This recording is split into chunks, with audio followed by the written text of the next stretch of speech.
আসসালামু আলাইকুম ওয়া রাহমাতুল্লাহি ওয়া বারাকাতুহু। ওয়ালাইকুম আসসালাম ওয়া রাহমাতুল্লাহি ওয়া বারাকাতুহু। আলহামদুলিল্লাহি রাব্বিল আলামিন। ওয়াসসালাতু ওয়াসসালামু আলা রাসূলিল কারীম ওয়া আলা আলিহি ওয়া সাহবিহি ওয়া আহলি বাইতি আজমাইন। আমাদের প্রাণপ্রিয় সংগঠন বাংলাদেশ জামাত ইসলামী ঢাকা মহানগরীর উত্তর শাখা আয়োজিত বিভিন্ন গুরুত্বপূর্ণ পেশার সম্মানিত ব্যক্তিবর্গকে নিয়ে আজকের এই আয়োজনের সম্মানিত সভাপতি, সম্মানিত বিশেষ অতিথিবৃন্দ এবং আজকে এখানে উপস্থিত বিভিন্ন শ্রেণী পেশার সংগ্রামী সহকর্মীবৃন্দ, আমি সর্বপ্রথম মহান মনিবের দরবারে অন্তরের অন্তঃস্থল থেকে গভীর শুকরিয়া জ্ঞাপন করছি যে মনিব আমাদেরকে এই মাসের ৫ তারিখ জনগণের একটা প্রত্যাশিত পরিবর্তন এই দেশের বুকে আমাদেরকে দান করেছেন। আলহামদুলিল্লাহ রাব্বিল আলামিন। জুলাই মাসের ৩০ তারিখ এমন একটি দিনের আমরা কল্পনাও করতে পারিনি যে আমরা আগস্ট মাসের ৩০ তারিখ ইঞ্জিনিয়ার্স ইনস্টিটিউশনে বিভিন্ন পেশার সম্মানিত ভাইদেরকে নিয়ে আমরা একসাথে বসতে পারবো, এই স্বপ্নও দেখি নাই, কল্পনাও করি নাই। আল্লাহ তাআলা একান্ত মেহেরবানি করে জুলুমের অক্টোপাস থেকে, যে জুলুম এই জাতির ঘাড়ে বিগত ১৭ বছর ধারাবাহিকভাবে চাপিয়ে দেওয়া হয়েছিল, মঈনুদ্দিন ফখরুদ্দিন সাহেবের ২ বছর, যেটা ছিল আওয়ামী লীগের বাসায় তাদের আন্দোলনের ফসল, আর পরবর্তী তাদের সরাসরি ১৫.৫ বছর। এ সময়ের ভিতরে আপনারা নিশ্চয়ই জানেন, সর্বপ্রথম আঘাতটা এসেছিল তৎকালীন বিডিআরের হেডকোয়ার্টার পিলখানায় ৫৭ জন কমিটেড চৌকস দেশপ্রেমিক সেনা কর্মকর্তার উপর নির্মমভাবে তাদেরকে হত্যা করা হয়েছিল, তাদের পরিবারের সদস্যদেরকে নাজেহাল করা হয়েছিল, তাদের পরিবারের মা বোনদের ইজ্জত কেড়ে নেওয়া হয়েছিল, ইজ্জত লুণ্ঠন করার পর তাদেরকে হত্যা করে ড্রেইনে ভাসিয়ে দেওয়া হয়েছিল। দিনটি জাতির জন্য একটি কালো দিন, কিন্তু সেই দিনের এ ঘটনা যারা ঘটিয়েছে আজও অপরাধীরা চিহ্নিত হয়নি, জাতির সামনে স্পষ্ট হয়নি। একই সাথে ২টা বাহিনীকে ক্ষতিগ্রস্ত করা হয়েছে, আমাদের দেশপ্রেমিক সেনাবাহিনীকে ক্ষতিগ্রস্ত করা হয়েছে, বিডিআর এর গর্বিত প্রতিষ্ঠানকে ধ্বংস করা হয়েছে। এরপরে আপনারা লক্ষ্য করেছেন পরবর্তী বছরের মাঝামাঝি এসে বাংলাদেশ জামাত ইসলামের উপর আঘাত দেওয়া হয়েছে অত্যন্ত মিথ্যা এবং খোঁড়া অজুহাতে। জামাত ইসলামের তৎকালীন আমির, নায়েবে আমির এবং সেক্রেটারি জেনারেল শহীদ মৌলানা মতিউর রহমান নিজামী, শহীদ আলী হাসান মোহাম্মদ মুজাহিদ এবং আল্লামা দিলওয়ার হোসেন সাঈদী রাহিমাহুল্লাহ, এই ৩ জনকে জুন মাসের ২৯ তারিখ গ্রেফতার করা হয়। তাদের অপরাধ, তারা নাকি ইসলাম ধর্মের অবমাননা করেছেন। আফসোস, ইসলামের জন্য আজীবন যারা লড়াই করলেন, যাদের অনুসারীরা এখনো লড়াই করে যাচ্ছেন, যাদের অনুসারীরা যে জুলুম শাহাদত কবুল করেছেন, তাদেরকে অপবাদ দেওয়া হলো তারা ধর্মের অবমাননা করেছেন। এরপরে তাদের বিরুদ্ধে আরো মিথ্যা অভিযোগ, জঘন্য অভিযোগ আনা হলো ৭১ সালকে কেন্দ্র করে, এবং সাজানো পাতানো মিথ্যা অভিযোগ ট্রাইব্যুনাল করে, মিথ্যা সাক্ষী জোগাড় করে তারা বিচারের নামে চরম প্রহসন করে এদেশের সবচেয়ে সম্মানিত, সবচেয়ে পরিচ্ছন্ন, সবচেয়ে সৎ, সবচেয়ে দক্ষ নেতৃবৃন্দকে ঠান্ডা মাথায় হত্যা করলেন। ৫ জনকে ফাঁসি দেওয়া হলো, ৫ জন জেলের ভিতরে মর্মান্তিক ভাবে তাদেরকে দুকে দুকে মৃত্যুর দিকে ফেলে দেওয়া হলো, আর একজন রেবের অশোভন আচরণের শিকার হয়ে হসপিটালে গিয়ে দুনিয়া থেকে বিদায় নিলেন। এক এক করে প্রিয় সংগঠন 11 জন শীর্ষ দায়িত্বশীলকে হারালো। তার পাশাপাশি তাদের রক্ত পান করে তারা ক্ষান্ত হলো না, বরঞ্চ দেশের প্রত্যেকটি জনপদে আমাদের শত শত ভাই বোনকে হত্যা করা হলো। মহান মনিবের দরবারে দোয়া করি আল্লাহ তাআলা এই জুলুমের শিকার হয়ে দুনিয়া থেকে বিদায় নেওয়া আমাদের সব কয়টি কলিজার টুকরা ভাই বোনকে মুহাক্কিক শহীদ হিসাবে কবুল করুন। সম্মানিত ভাই বন্ধুগণ, তাদের শাসন আমলের নাম করা নাম কাড়া শাসন আমলে হুঙ্কার ধমকি, জনগণের উপর অত্যাচারের স্টিম রোলার, খুন ধর্ষণ, গুম লুণ্ঠন, অপরাধ জগৎ তারা গড়ে তুলেছিলেন। তারা রাষ্ট্রযন্ত্রকে বিকল করে অচল করে দিয়েছিলেন। রাষ্ট্রের সবগুলো সাংবিধানিক প্রতিষ্ঠান ধ্বংস করেছিলেন। এক ব্যক্তির ইশারায় রাষ্ট্রকে উঠতে হবে, বসতে হবে সেই পর্যায়ে নিয়ে গিয়েছিলেন। দল ছাড়া সকল দলের অস্তিত্ব ধ্বংস করার জন্য উঠে পড়ে লেগেছিলেন। শুধু জামাত ইসলামী নয়, তার সাথে অন্যান্য বিরোধী দলকে আঘাত করা হয়েছে, তাদেরও নেতা কর্মীদেরকে খুন করা হয়েছে, তাদেরও নেতা কর্মীদেরকে গুম করা হয়েছে, তাদের সম্পদের উপর আঘাত দেওয়া হয়েছে। তবে ব্যতিক্রম জামাত ইসলামের তিনটা দিক থেকে। প্রথম ব্যতিক্রম হচ্ছে জামাত ইসলামের শীর্ষ যে 11 জন নেতা 1, 2 প্রবীণ থেকে 11 পর্যন্ত চলে গেলেন, এই বিপদ অন্য কোন দলের জন্য আসেনি। দ্বিতীয় ব্যতিক্রম হচ্ছে একমাত্র দল যেই দলের নেতৃত্বের ঘর বাড়ি ধ্বংস করার জন্য তৎকালীন জুলুমবাজ সরকার তার বুলডোজার চালিয়েছিল। অন্য কারো ঘর বাড়ি ভাঙার জন্য তারা বুলডোজার ব্যবহার করে নাই। তৃতীয় ব্যতিক্রম হলো ছাত্র জনতার অভূতপূর্ব এই আন্দোলনের সময় দিশাহারা হয়ে সরকার জামাত ইসলামকে নিষিদ্ধ ঘোষণা করে, তার সাথে ইসলামী ছাত্র শিবিরকেও নিষিদ্ধ ঘোষণা করে। অসৎ উদ্দেশ্য নিয়ে তারা এটা করেছিল। এই সময় কাজ করলে জামাত ইসলাম, ইসলামী ছাত্র শিবির বিক্ষোভে ফেটে পড়বে, আর তারাও তাদের সর্বশক্তি নিয়ে আকাশ পাতাল সব দিক থেকে ঝাঁপিয়ে পড়বে। আন্দোলনের গতিপথ পরিবর্তন হয়ে যাবে। ছাত্র জনতার এই আন্দোলন ব্যর্থতায় পর্যবসিত হবে। জামাত তাদের পাতা পাতে পা দেয়নি। আমরা তাদের এই চাতুর্য ধূর্ততা বুঝতে পেরেছিলাম। আমরা আল্লাহ তাআলার কাছে আশ্রয় চেয়েছিলাম। আমরা আল্লাহ তাআলার কাছে তৌফিক চেয়েছিলাম। আল্লাহ যেন এই আঘাত আমাদেরকে ধৈর্য ধরে সহ্য করার তৌফিক দান করেন। আমিন। মহানবীর দরবারে শুকরিয়া আদায় করি যে কোথাও এত বড় আঘাত আসার পরে আমরা সামান্য একটা চিৎকারও দেইনি। আলহামদুলিল্লাহ, তাদের ষড়যন্ত্র ব্যর্থ হয়েছে। 26 দিনের মাথায় আমরা আবার আমাদের এই অধিকার ফিরে পেয়েছি। আল্লাহ তাআলা শুকরিয়া আদায় করি। এই ফিরে পাওয়ার পরে আমরা উল্লাসে ফেটে পড়িনি, বরঞ্চ আমরা সেই মহান মনিবের দরবারে সুজুদে নিজেদের মাথাকে আমরা নুয়ে দিয়েছিলাম, যিনি আমাদেরকে আমাদের অধিকার আমাদের কাছে ফিরিয়ে দিয়েছেন এবং আমাদের উপর যে জুলুম করা হয়েছিল সেই জুলুমের পর্দা আল্লাহ তাআলা নিজেই ছিঁড়ে ফেলেছেন। আমার সম্মানিত ভাইরা, এত ত্যাগ, এত রক্ত, এত জীবনের বিনিময়ে বাংলাদেশ যে দ্বিতীয় বা তৃতীয় স্বাধীনতা পেল, এই স্বাধীনতা আজকে বাংলাদেশের 18 কোটি মানুষের কাছে সেই সমস্ত শহীদ ভাই বোনদের আমানত, যারা এই আন্দোলন সফল করতে গিয়ে দুনিয়া থেকে বিদায় নিয়েছেন, সেই সমস্ত ভাইদের আমানত, যারা জালিমের গুলিতে 2 চোখ হারিয়ে তারা এখন অন্ধ হয়ে পড়েছেন, সেই সমস্ত ভাই বোনদের আমানত, যারা লড়াই করতে গিয়ে তাদের হাত এবং পা হারিয়েছেন, তারা পঙ্গুত্ব বরণ করেছেন। আপামর জনতার এই আমানত আমাদেরকে বহন করতে হবে এবং তার প্রতি সম্মান দেখাতে হবে। বর্তমানে যে সরকার আছে, জনগণই তাদেরকে এই দায়িত্ব দিয়েছে। তাদের মূল কাজ হচ্ছে রাষ্ট্রের যে বিশাল ধ্বংস সাধন করা হয়েছে, প্রাতিষ্ঠানিক জায়গাগুলোকে এলোমেলো করে দেওয়া হয়েছে, সর্বনাশ করে দেওয়া হয়েছে, দ্রুততম সময়ের ভিতরে তারা এগুলাকে পুনর্বিন্যাস করবেন। নির্বাচনের জন্য একটা অনুকূল পরিবেশ তৈরি করবেন।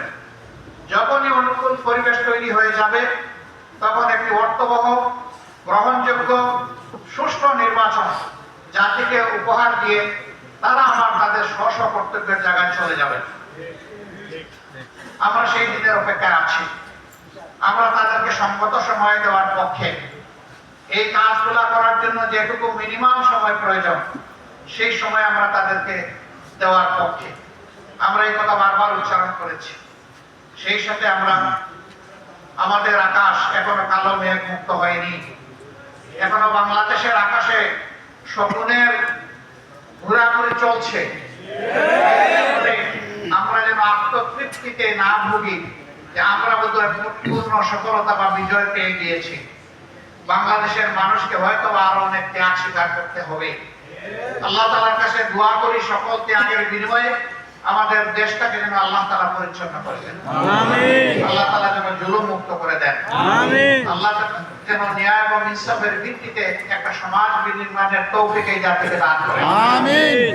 যে দলই ক্ষমতায় আসে তারা যেন এদেশের প্রত্যেকটি মানুষের আমানতের প্রতি সম্মান প্রদর্শন করে। আমাদের যুব সমাজ, ছাত্র, তরুণ এবং সমস্ত মানুষ একটাই স্লোগান তখন বারবার দিচ্ছিল, উই ওয়ান্ট জাস্টিস। এই সামাজিক সুবিচারটা বাংলাদেশের জনগণ একেবারেই পায়নি, বঞ্চিত। সুবিচার যদি প্রতিষ্ঠিত হয় এটা শুধু হাইকোর্ট, সুপ্রিম কোর্টে, জজ কোর্টে হবে না, ম্যাজিস্ট্রেট কোর্টে হবে না। এটা প্রত্যেকটি পরিবার থেকে শুরু করে রাষ্ট্রের সর্বোচ্চ চূড়া পর্যন্ত সুবিচার কায়েম হবে ইনশাআল্লাহ। এই সুবিচার কায়েম না হওয়া পর্যন্ত স্বাধীনতা বারবার অর্জন করলেও তার সার ভোগ করা আমাদের পক্ষে সম্ভব হবে না। এই জন্য সুবিচারের এই বীজতলা তৈরি করা এখন এই জাতির দায়িত্ব। যারা এখন সরকার পরিচালনায় আছেন, আমরা যারা রাজনীতির মাঠে আছি, আপনারা যারা বিভিন্ন পেশায় নিয়োজিত আছেন, এই জায়গাটা তৈরি করা এখন সমন্বিতভাবে আমাদের সকলের দায়িত্ব। এই জন্য সমাজের অতি গুরুত্বপূর্ণ একটি স্তম্ভ হচ্ছে সাংবাদিকতার জগৎ। সাংবাদিকরা হচ্ছেন ওয়াচডগ। তারা উপর থেকে সবকিছু দেখার চেষ্টা করে এবং তারা জনগণের ভাষা অনুযায়ী ভাষা বুঝেন, পড়েন এবং তা মানুষের সামনে তুলে ধরেন। এ কারণেই তাদেরকে বলা হয় জাতির বিবেক। কিন্তু সেই বিবেকগুলো গত 15 বছর, 15.5 বছর আফসোসের বিষয়, তারা বিবেক অনুযায়ী তাদের দায়িত্ব পালন করতে পারেননি। তাদের উপরে অত্যাচারের খড়গ নেমে এসেছে, সাংবাদিকদেরকে হত্যা করা হয়েছে, সামান্য একটি স্ট্যাটাস অথবা একটি রিপোর্ট ছাপার অভিযোগে তাদেরকে টেনে হেসড়ে জেলে নেওয়া হয়েছে, জাতির বিবেককে কারাবন্দী করা হয়েছে, তাদেরকে হুমকি ধমকির মধ্যে রাখা হয়েছে, অদৃশ্য উপরের নির্দেশের কথা বলে তাদের কলমকে অচল করে দেওয়া হয়েছে। তাদের মুখে এক ধরনের তালা ঝুলিয়ে দেওয়া হয়েছিল। 5 তারিখের পর থেকে হাতের কলম মুক্ত হয়েছে, মুখের তালাও সরে গিয়েছে। আমরা চাই যে এটা যেন এই মুক্তি এবং তালা সরে যাওয়া এটা যেন চিরদিনের জন্য হয়। আপনাদেরকে বলা হয় সমাজের দর্পণ। আয়না কখনো কোনো কিছুকে বাড়িয়ে দেখায় না, আবার কোনো কিছু হাইডও করে না, গোপনও করে না, যা আছে তাই তুলে ধরে। অনেক সংবাদপত্র সংবাদের নামে, নিউজের নামে নিজেদের ভিউজ তুলে দেন। তার ভিতরে যা খেলে যে চিন্তা, তিনি যা চান সেটা নিউজের নামে চালিয়ে দেন। এটা আসলে জনগণের জন্য, সমাজের জন্য কল্যাণকর নয়। আপনি নিউজের জায়গায় নিউজটা দেন, ভিউজের জায়গায় আপনি ভিউজটা লেখেন, তাতে কোনো সমস্যা নেই। জনগণ আপনার ভিউজ যদি কবুল করে আমাদের কোনো আপত্তি নেই। এই জায়গায় আমাদেরকে ফেয়ার স্ট্যান্ডার্ড এস্টাবলিশ করতে হবে। এই জায়গাটা যদি পরিচ্ছন্ন হয়, আমাদের বিচারাঙ্গন যদি পরিচ্ছন্ন হয়, তাহলে বাংলাদেশের মানুষের বেশিরভাগ ক্ষেত্রে মুক্তি অর্জিত হবে ইনশাআল্লাহ। অতএব এই দুই স্তম্ভকে আমাদের শক্তিশালী করতে হবে সকল কিছুর বিনিময়ে। ধরেন আল্লাহর ফয়সালার ব্যাপার, কে ক্ষমতায় যাবে না যাবে, অন্যের দায়িত্ব নিয়ে আমরা কথা বলতে পারি না, এই অধিকার আমাদের নেই। আমরা আমাদের দায়িত্ব নিয়ে কথা বলবো। এ কাজের জন্য যদি রাব্বুল আলামিন আমাদেরকে কবুল করেন, জনগণের হাত যদি আমাদের দিকে প্রসারিত হয়, আমরা আপনাদেরকে কথা দিচ্ছি, আমরা আপনাদেরকে আহ্বান জানাচ্ছি, সেই দিন আপনারা যা বুঝেন আপনারা স্পষ্ট কণ্ঠে বলবেন, মুক্ত হাতে লিখবেন, আমাদের তীর্যক সমালোচনা করবেন এবং দেশাত্মবোধ নিয়ে আপনারা সেই সমালোচনা করবেন। আলোচনাকে আমরা আহ্বান জানাই, আমরা ওয়েলকাম করি। আমরা চাই না একটা বুবা জাতি তৈরি হোক, আমরা চাই না এক চুপা একটা জাতি তৈরি হোক, আমরা চাই একটা চক্ষুষ্মান জাতি যেন আমরা আগামী দিনে দেখতে পাই। ছাত্র বন্ধুদের প্রতি আমাদের অনুরোধ, তোমাদের বিশাল একটা কাজ তোমরা আমাদেরকে করে দিয়েছো। আমরা এই জাতি চিরদিন তোমাদের কাছে ঋণী থাকবো ইনশাআল্লাহ। বিশেষ করে যারা জুলুমের শিকার হয়ে, বুলেট বিদ্ধ হয়ে, হায়নার হাতে নিহত হয়েছে, তাদের সকলের জন্য আল্লাহর দরবারে দোয়া করি, আল্লাহ তাদেরকে ক্ষমা করুন, আল্লাহ তাদের শাহাদাত কবুল করুন। যারা বেঁচে আছে আল্লাহ তাআলা তাদেরকে সুস্থতার নিয়ামত দান করুন। তোমাদের প্রতি আমাদের অনুরোধ, তোমাদের নিজেদেরকে গড়তে হবে, শিক্ষা প্রতিষ্ঠানে ফিরে যেতে হবে এবং আগামী দিনের কারিগর হিসাবে নিজেকে প্রস্তুত করতে হবে। এবার তোমরা জাতির জন্য যে ত্যাগ স্বীকার করেছো, এটাই যেন জীবনের শেষ ত্যাগ স্বীকার না হয়, বরঞ্চ এটা যেন শুরু হয় এবং জীবনের শেষ মুহূর্ত পর্যন্ত তোমরা যেন জাতিকে কিছু দিয়ে যেতে পারো। আমরা এইরকম একটি উজ্জ্বল, সম্ভাবনাময়, অত্যন্ত দক্ষ, চরিত্রবান, আল্লাহভীরু একটি যুব সমাজ আগামী দিনে কামনা করি। তোমরা যেন নিজেই একটা ইতিহাস হও, পরবর্তী প্রজন্ম এসে তোমাদের থেকে উৎসাহ নেয় যে আমাদের পূর্ববর্তী যুব সমাজ তাই করেছিল, অন্যায়ের সামনে বুক পেতে দিয়েছিল। সেখানে একজন খুনি অফিসার বলতেছে, স্যার একটাকে গুলি করি সেই পড়ে, আরেকজন সরে না স্যার। সমাজ চায় করতে পারে যে আমাদের আগের প্রজন্ম এটা করে গিয়েছে, এটাই আমাদের পথ। অন্যায়ের কাছে মাথা নত করবো না, আমরা সমুন্নত রেখে অন্যায়ের প্রতিবাদ করব। প্রিয় সম্মানিত ভাইরা, যেহেতু আসরের সময় হয়ে গিয়েছে, এই জন্য আমি আমার কথা লম্বা করব না। আমি সকলের প্রতি অনুরোধ করব, আসুন পরম বিচক্ষণতা, সতর্কতা এবং ধৈর্যের সাথে আগামী পথ চলি। আসুন মহান আল্লাহর উপর আমরা পরিপূর্ণ নির্ভরতা বা নির্ভরশীলতা আমাদের মধ্যে অর্জন করি, আল্লাহর উপর তাওয়াক্কুল করি, আল্লাহকে ভয় করি সকল কাজে। আমি একটা সুন্দর সমাজ চাইবো, আমি নিজেই আমি সুন্দর হব না, এটা হতে পারে না। সংশোধন আমার থেকে হতে হবে, আমাকেই মেলে ধরতে হবে। এই দেশে যারাই হিন্দু, মুসলমান, বৌদ্ধ, খ্রিস্টান যারাই বসবাস করে সবাই বাংলাদেশী, সবাই এদেশের সুনাগরিক, এদেশের গর্বিত নাগরিক। তাদের সকলের প্রতি আমাদেরকে শ্রদ্ধা প্রদর্শন করতে হবে, তাদের হকের প্রতি আমাদেরকে সজাগ থাকতে হবে। নিজ নিজ কর্মক্ষেত্রে উদাহরণ পেশ করতে হবে যে এখনো পরিচ্ছন্ন হাতের কিছু মানুষ এই দেশে জীবিত আছে এবং বাকিদেরকে পরিচ্ছন্ন হতে হবে। এই বাস্তব শিক্ষাটা সমাজে তুলে ধরতে হবে। যদি পেশার দক্ষতায় এবং দায়িত্ব পরায়ণতায় আমরা যদি একটা মডেল পেশ করতে পারি, কোথায় জাতি ইনশাআল্লাহ পথ ফিরে পাবে। আজকে সবগুলা চেয়ার, সবগুলা নদী নষ্ট হয়ে গিয়েছে, অপবিত্র হয়ে গিয়েছে। এইগুলাকে পবিত্র অবশ্যই আমাদেরকে করতে হবে ইনশাআল্লাহ। এর জন্য ওই ক্ষমতা দখলের বা গদি দখলের লড়াই আমাদের কাজ নয়। দক্ষতার জায়গায় নিজের দক্ষতা ফুটিয়ে তুলতে হবে আন্তরিকতার সাথে। আল্লাহ যেন এই তৌফিক আমাদেরকে দান করেন। আল্লাহ রাব্বুল আলামিনের দরবারে আবারও শুকরিয়া আদায় করছি। সাউন্ড পাই ভাই। এক মাস আগে যা কল্পনা করি, আল্লাহ তাআলা নিজেই তার কুদরতি খাজানা থেকে এই জাতিকে একটা মহা উপহার দান করেছে। রাব্বুল ইজ্জত, তোমার এই মেহরবানি শুকরিয়া আদায় করার শক্তি আমাদের নেই। তারপরে তোমার শেখানো ভাষায় বলবো আলহামদুলিল্লাহ রাব্বিল আলামিন। ইয়া আল্লাহ, তোমাকে ভয় করে চলার তৌফিক আমাদেরকে দান করো। আমিন। প্রিয় দেশ এবং জাতিকে ভালোবাসার শক্তি আমাদেরকে দান করো। আমিন। যে সমস্ত মায়ের বুক খালি হয়েছে, যে সমস্ত বোনেরা বিধবা হয়েছে, যে সমস্ত শিশুরা এতিম হয়েছে, যে সমস্ত যুবক যুবতী মাইখানা হয়েছে, হে আল্লাহ তুমি তাদেরকে সবরে যাবে না। আমিন। এই প্রত্যেকটা পরিবারের প্রতি তুমি খুশি দাও। আমিন।